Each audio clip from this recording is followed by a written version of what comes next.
Bonjour ou bonsoir sur la table, voici une nouvelle vidéo pour parler à nouveau de Daggerheart, le système dont j'ai parlé il y a quelques temps. La vidéo a pas mal plu d'ailleurs, c'était assez chouette.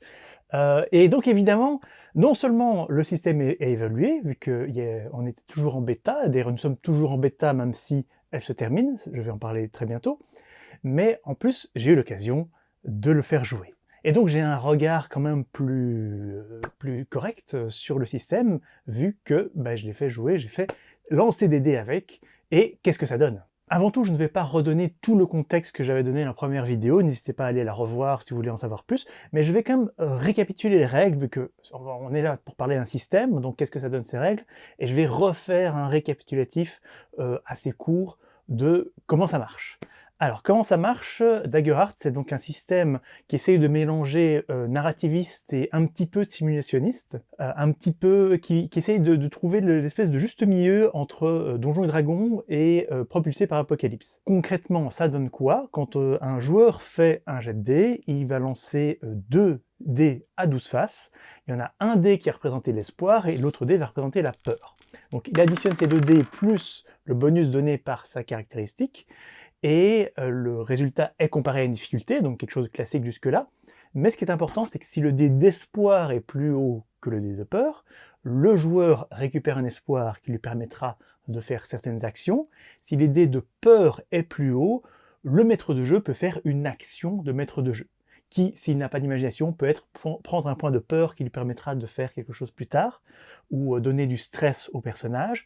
Mais évidemment, le plus drôle, c'est que quand un joueur a de la peur, donc le dé de peur est plus haut, le plus drôle, c'est de créer quelque chose, de créer une complication, de créer un nouveau problème auquel les joueurs vont devoir réagir. Comme j'avais dit dans la première vidéo, le cœur du système, en dehors de ce dé de dualité, c'est comme ça qu'il s'appelle, ce sont des compteurs. Il y a le compteur de points de vie, le compteur de stress, le compteur d'armure, le compteur d'espoir. Et le maître de jeu, de son côté, il a le compteur de peur et le compteur d'action. Alors un changement qu'il y a eu par rapport à la première vidéo que j'ai faite, qui est arrivée en fait très vite après que j'ai sorti ma vidéo, c'est les avantages et désavantages. Maintenant, quand tu as un avantage, tu lances un dé 6 que tu rajoutes au résultat de ton dé de dualité.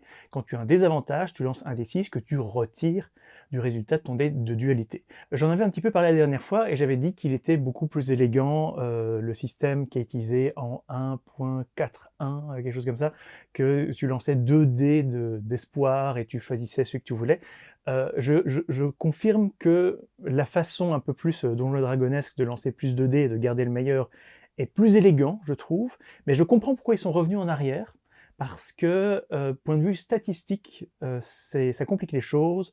Quand tu lances plus de dés, tu gardes celui de ton choix, tu vas plus facilement faire une réussite critique, et ça perturbe complètement tout ce qui est statistique entre l'espoir et la peur, parce que c'est très important qu'il y ait une chance égale de faire de l'espoir et de la peur. Juste un petit détail aussi dont je n'avais pas parlé la dernière fois, qui est quand même très important parce que c'est quand même au cœur du système, ce sont les expériences.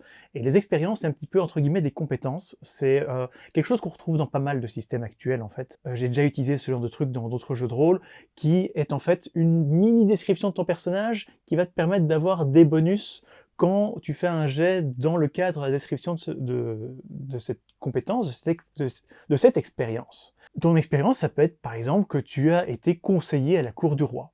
Et si tu fais un jet qui correspond à cette expérience, donc un jet probablement social, ou pour se souvenir de quelque chose en rapport avec l'héraldique ou le monde de la cour, eh bien, tu as ce bonus à condition d'utiliser un point d'espoir. C'est l'une des utilisations du point d'espoir, c'est bénéficier d'une expérience. Ce qui permet de ne pas abuser de ça non plus, parce que la fois où j'avais testé un système du genre, c'était super abusé. Tu disais que tu étais policier, et en gros, ou tu dis que tu as une expérience d'espion, ça peut correspondre à tout et n'importe quoi. Donc il y a certaines barrières à mettre, mais en gros, c'est pas si exploitable que ça, pour la bonne et simple raison qu'il y a toujours une dépense à faire pour avoir ce bénéfice. Et tout ça pour dire que maintenant la bêta est finie. Nous sommes à la version 1.5 du jeu et ils ont déclaré qu'il n'y aurait plus de nouveaux changements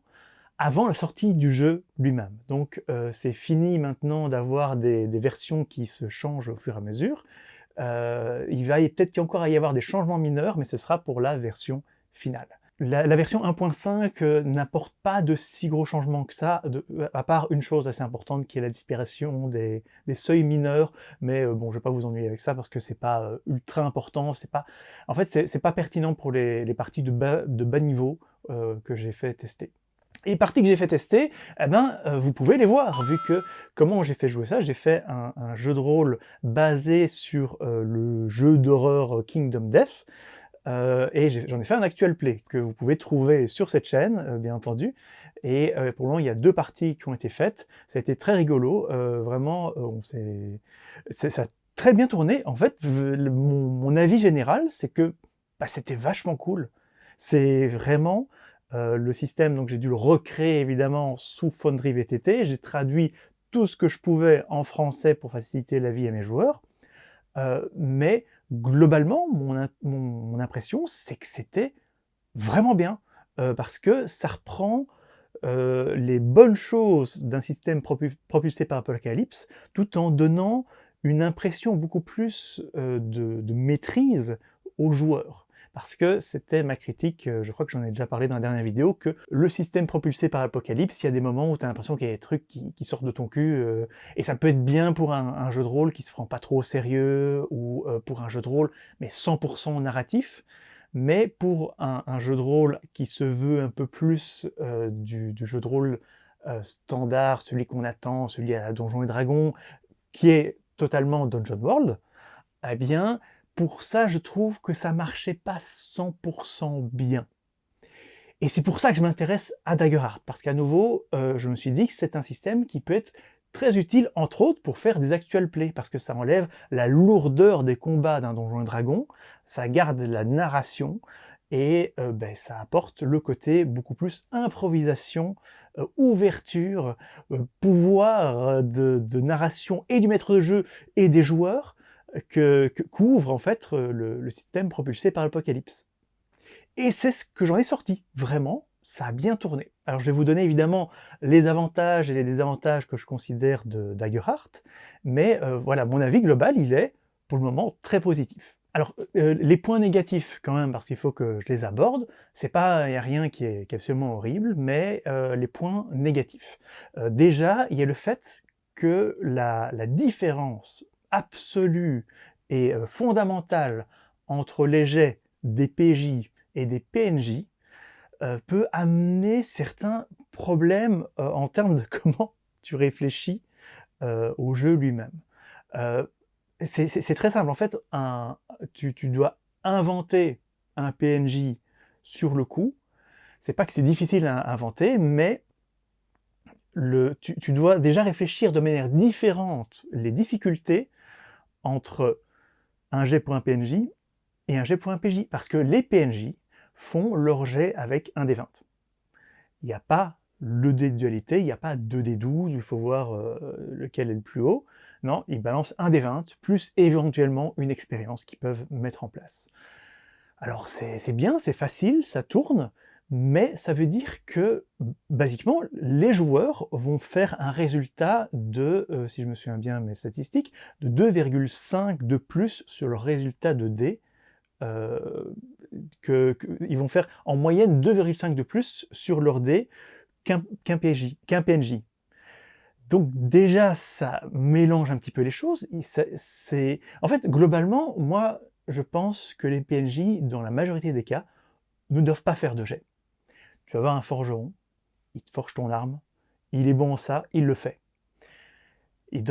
Pour moi, les PNJ ne doivent faire des jets que dans des cas particuliers où ça peut être plus difficile, mais surtout où une réussite ou un échec peuvent être 2 façons narrativement intéressantes de voir les choses. C'est ça qui est important à garder en tête.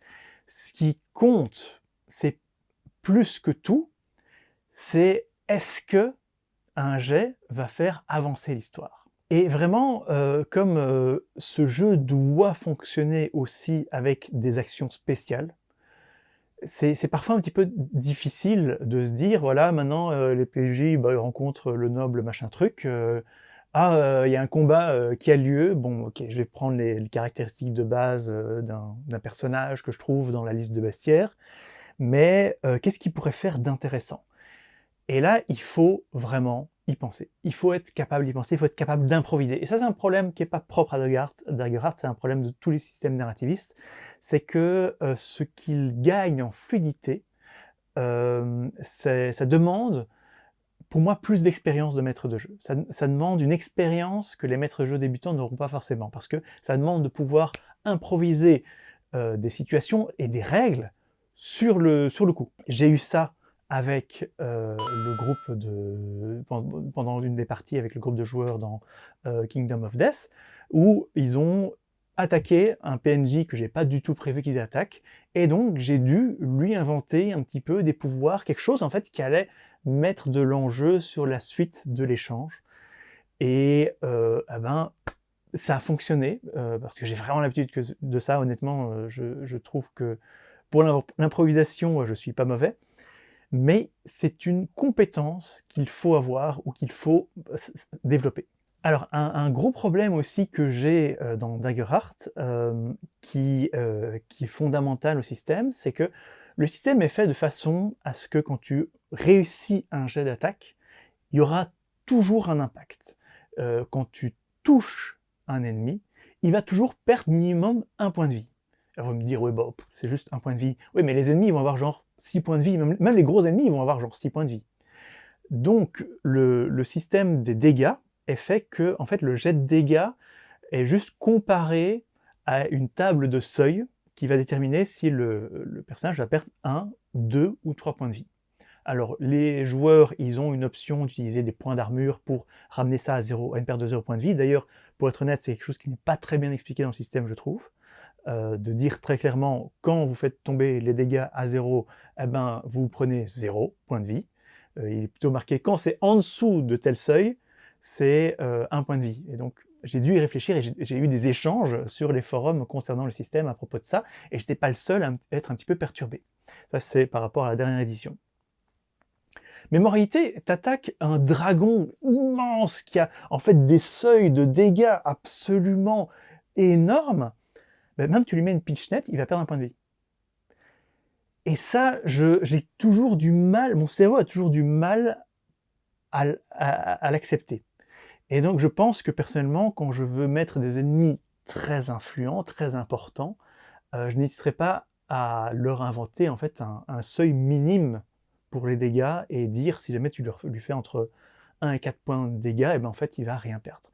Ça c'est quelque chose auquel je réfléchis parce que c'est pas la philosophie du système. La philosophie veut que si tu l'as touché, il va subir quelque chose. Et aussi de manière générale, à nouveau, c'est pas toujours super facile d'improviser certains ennemis sur le coup, mais ça va.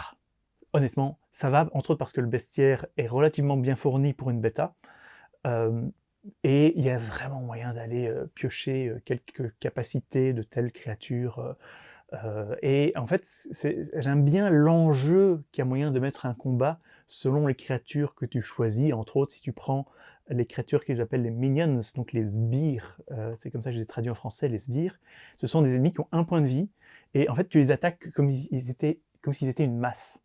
Et tu vas leur faire 1 point de dégâts, et ben, il y en a un qui va mourir, tu vas leur faire 5 points de dégâts, il y en a 2 qui va mourir, tu vas leur faire 10 points de dégâts, il y en a 3 qui va mourir, et donc ça permet en fait de, si jamais tu le veux, mettre des joueurs même de bas niveau face à une masse de 10, 20, 30 ennemis, et au final ça donne quand même un combat équilibré et assez prenant et satisfaisant pour les joueurs parce qu'ils vont charcler dans le tas et ça va faire quelque chose de très cinématographique.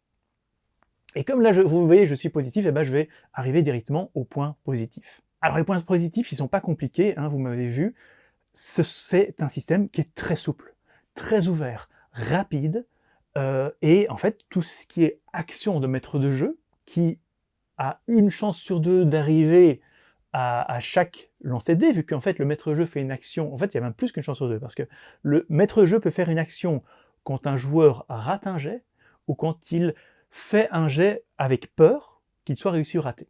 Et ça donne une force au maître de jeu pour arriver avec ce qu'il faut, ce qu'il veut et ce qu'il faut. Et c'est là, ça c'est le bon côté système propulsé par Apocalypse, où quand même, une fois de temps en temps, le maître de jeu va improviser un truc, va sortir un truc de son cul, mais qui est cool et qui est intéressant. Par exemple, dans la partie que j'ai faite, à un moment, il y a un joueur qui veut, parce que il est un druide, il veut parler à un champignon géant, et il fait un échec avec peur à son jet. Et je lui dis, ok, échec avec peur, à ce point-là, il y a quelque chose qui va se retourner méchamment contre toi, et il y a le champignon qui commençait à l'absorber, et voilà, et donc à ce moment-là, les autres joueurs ont dû intervenir pour le tirer, faire des jets de force. À nouveau, les actions de maître de jeu, c'est une force énorme qui permet de relancer l'action, de relancer l'intérêt à tout moment. Et à nouveau, c'est là que, pour moi, ça demande de l'expérience, parce qu'il faut savoir gérer ça. Parce que si jamais à tout moment où un joueur fait un jet avec peur, tu menaces de le tuer sur le coup, ça va pas aller, quoi. Il faut trouver les bons moments, il faut trouver... en fait, il faut se rendre compte à quel point ce que fait le joueur à ce moment-là est dangereux. Et plus c'est dangereux, plus un échec critique, un échec avec peur sera handicapant. Alors, et donc, comme je disais, c'est rapide aussi tout ça. Franchement, les jets de dés vont vite, les combats vont vite. Les combats, ça c'est bien, parce que moi j'ai l'habitude de systèmes super crunchy, hein. J'ai l'habitude des séances de 4 heures de Donjons et Dragons où on fait un seul combat. Et là, honnêtement, ça va vite. Parce que, entre autres, comme je disais, et ça c'est le bon côté de ce système, tu vas toujours perdre un point de vie quoi qu'il arrive, les combats avancent toujours. Il y a toujours une avancée des choses. Parce que si tu rates, eh ben, c'est le monstre qui va te mettre quelque chose dans la figure.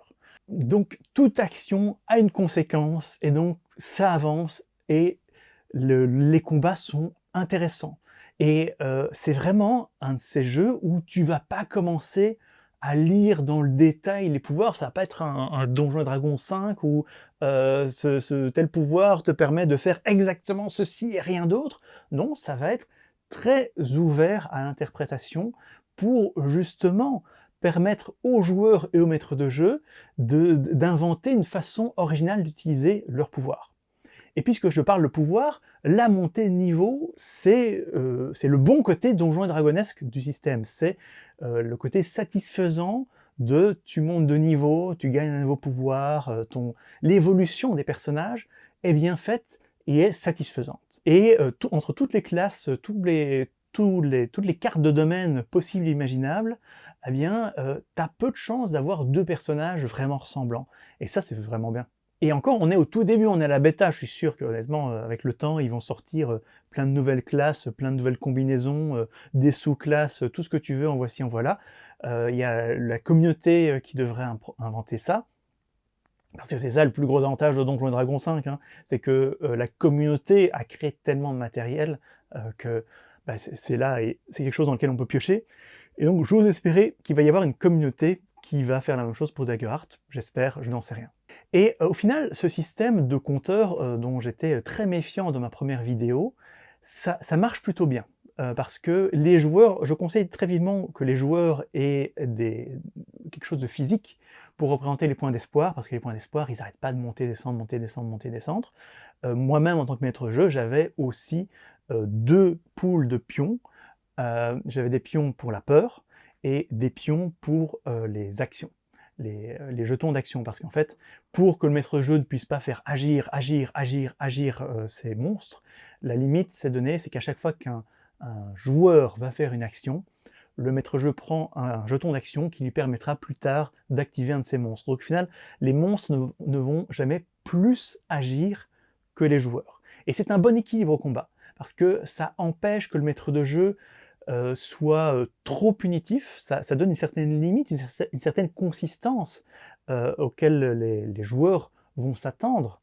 À nouveau, ça sort pas de ton cul, ce sont des pions que tu utilises. Moi, ça m'a pas du tout dérangé. Je peux imaginer qu'il y ait des maîtres jeux qui n'aimeraient pas ce côté compteur, j'utilise des points de peur pour faire tel truc, ok, j'utilise autant de points d'action. Moi, ça m'a plu. Moi, j'ai trouvé ça chouette.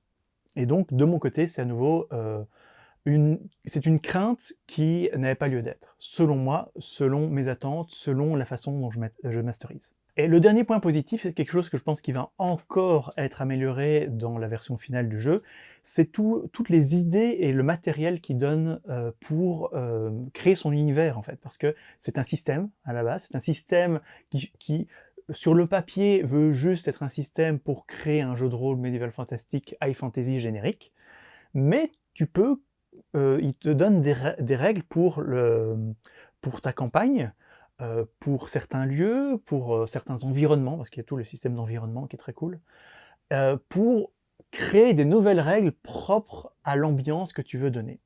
Et dans le dernier truc, il donne vraiment 2 options très différentes pour créer tout un système super fantastique, presque conte de fées, et un système beaucoup plus Game of Thronesque, plus sérieux, même si évidemment c'est sérieux High Fantasy Magic. Mais ça donne une idée de qu'est-ce qu'il y a moyen de faire. Et personnellement, moi j'ai improvisé et j'ai créé ma campagne de Kingdom of Death vraiment à ma mode, à ma façon, pour en fait rendre les choses beaucoup plus dangereuses et mortelles, hein, vu que c'est vraiment le principe de cet univers. J'ai encore aujourd'hui des difficultés pour gérer les niveaux de difficulté. Par exemple, si vous regardez la campagne de Kingdom of Death, le premier combat était beaucoup trop facile, le dernier était peut-être un peu trop difficile. Après, c'est plus une question de jet de dés, parce que mes monstres en font plusieurs réussites critiques, malheureusement, au pire moment, ah ben, c'est le jeu et je l'ai joué jusqu'au bout. Et voilà, et donc moi vraiment j'ai aimé, je pense que je vais au moins faire tester ce système à mon groupe de joueurs pour recréer leur personnage de Donjons & Dragons avec ce système pour voir comment ça tourne, et si ça leur plaît, moi je dis banco, et j'adopte parce que il y a plein de choses qui commencent à me frustrer dans la préparation de Donjons & Dragons, surtout à haut niveau. J'en ai marre de devoir préparer soit une farde de feuilles volantes, soit des paquets de cartes pour gérer les sorts. C'est insupportable.